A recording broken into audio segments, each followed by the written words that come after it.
ચાલો આજે વાત કરીએ ગુજરાતી યુટ્યુબની એક એવી અનોખી દુનિયાની જ્યાં એક નાનકડી ઘડિયાળ આખા ગામમાં તહેલકો મચાવી દે છે. એક એવી ઘડિયાળ જે અદૃશ્ય થવાની શક્તિ આપે છે. વિચારો, ગામમાં એવી અફરાતફરી મચી છે કે લોકો પોતાનો ઘરબાર છોડીને ભાગી રહ્યા છે.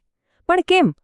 કારણ કે કોઈક છે જે દેખાતું નથી પણ ગમે ત્યારે ગમે તેના પર હુમલો કરી દે છે.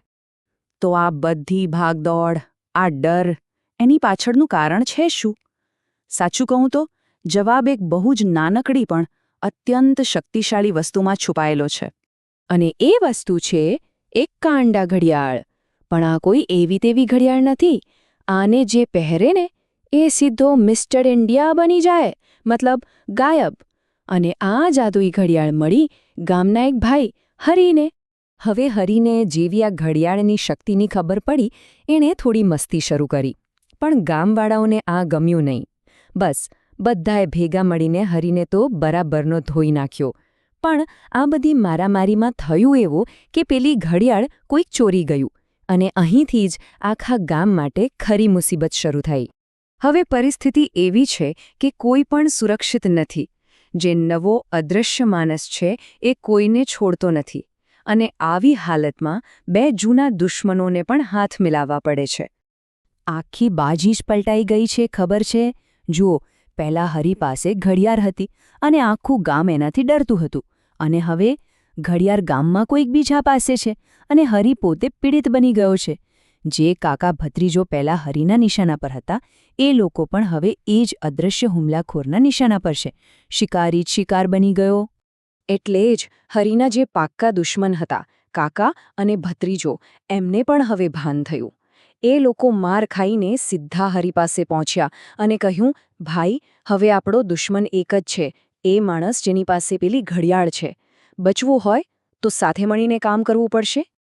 તો બસ ત્રણેયની આ નવી ટીમ બની ગઈ અને એમની તપાસ શરૂ થઈ એકદમ સીધા અને સરળ સવાલથી.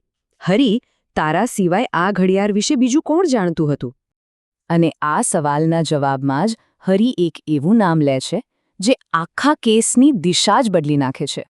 હરી કહે છે કે દરિયા કિનારે એના દોસ્ત ધલાજી સાથે ગયો હતો અને ઘડિયાળ ખરેખર તો ધલાજીને જ મળી હતી. એણે જ હરીને આપી હતી. હરીને તો એની શક્તિ વિશે પણ ટીવીમાં સમાચાર જોયા પછી ખબર પડી. એનો મતલબ શું થયો?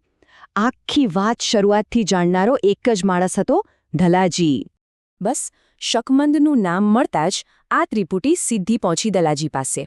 હવે જોવાનું એ હતું કે પૂછપરછમાં ધલાજી સાચું બોલે છે કે નહીં.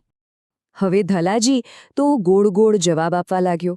એટલે કાકા અને ભત્રીજાએ એક યુક્તિ અજમાવવાનું નક્કી કર્યું. એમણે એક ખોટો પુરાવો ઊભો કરવાનું વિચાર્યું. એમણે સીધું જ ધલાજીને કહ્યું, જો ભાઈ, ખોટું બોલવાનો કોઈ ફાયદો નથી. અમારી પાસે સીસીટીવી ફૂટેજ છે. અમે તને હરીના ઘરમાં જતા અને બહાર આવતા જોયો છે. બસ આટલું સાંભળતા જ ધલાજીનો પરસેવો છૂટી ગયો. એ ગભરાઈ ગયો અને તરત કબૂલી લીધું કે હા, ઘડિયાળ મેં જ ચોરી હતી. પણ એણે તરત જ ઉમેર્યું કે હવે એ ઘડિયાળ એની પાસે નથી. હવે આ વળી નવો સવાલ. જો ધલાજી પાસે ઘડિયાળ નથી તો પછી કોની પાસે છે? ખૂબ દબાણ કર્યા પછી ધલાજીએ આખરે એ નામ પણ જણાવી દીધું અને વાર્તામાં આવ્યો છેલ્લો અને સૌથી મોટો ટ્વિસ્ટ. વાત એમ હતી કે દરિયા કિનારે ઘડિયાળ હરી અને ધલાજીને મળી. પછી ધલાજીએ હરીના ઘરેથી એ ચોરી લીધી. પણ એણે ઘડિયાળ પોતાની પાસે ન રાખી. એણે ઘડિયાળ આપી દીધી ગામના જ બીજા એક માણસ, ફુમતાજીને. અને હવે આ ફુમતાજી ઘડિયાળ પહેરીને આખા ગામ સાથે પોતાનો જૂનો હિસાબ ચૂકવી રહ્યો છે. હવે જેવો અસલી ગુનેગાર પકડાયો, કાકા અને ભત્રીજાના મનમાં તો લાડવા ફૂટવા લાગ્યા. ઘડિયાળ હાથમાં આવે એ પહેલાં જ એમના સપના શરૂ થઈ ગયા કે 7 માળનું મકાન બનાવીશું, જ્વેલરીની દુકાન લૂંટીશું અને કાકીને તો આખી સોનાથી મઢી દઈશું. મતલબ વિચારો તો જુઓ. તો રહસ્ય તો ઉકેલાઈ ગયો કે ઘડિયાળ કોની પાસે છે. પણ શું ખરેખર સમસ્યા પૂરી થઈ? ના, બલકે હવે તો ખતરો વધી ગયો છે. કારણ કે હવે ઘડિયાળ કોઈ એવા માણસના હાથમાં છે જે બદલો લેવા નીકળ્યો છે. તો હવે આ ગામનું શું થશે?